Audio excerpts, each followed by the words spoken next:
just want to take a moment here to gripe a little bit. Um, Photoshop can do some really cool stuff, and it's a lot different than Photo Paint.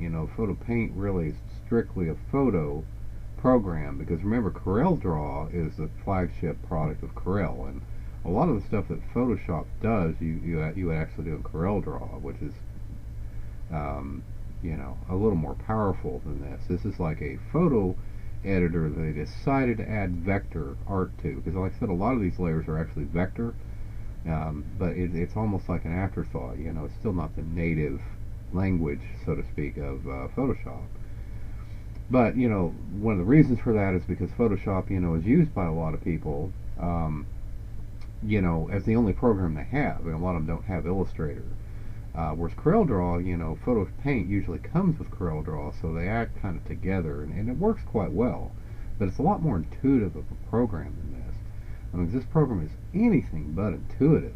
There are several different ways, of doing similar things in here, that really are not related. Like the difference between filter versus offering, layer styles versus, these other effects you can apply. It's a bit confusing, but and certainly the way it works, there's some commands that are way less intuitive, like text, having to just having it behave capriciously and not know why, what the hell's going on. Or like these, not, like I said, when you change your library, not knowing what your current library is. Hell, I don't know what it is, because it's not named here anywhere. So, there are a lot of things that are not intuitive to this thing, especially if you're a new user, but, and it makes me wonder, because that's one thing that's nice about Corel, since it's native to Windows, it works like other Windows programs. So maybe this is intuitive to people that are Mac users. I don't know, but that means then, because Mac, traditionally has a one-button mouse. Boy, that's smart. Oh yeah, we can't be bothered to have, scroll wheels or, more than one button on the mouse. That's just stupid. That comes in so freaking handy. It's about efficiency, you know. So, Jobs, there's some issues I had with him.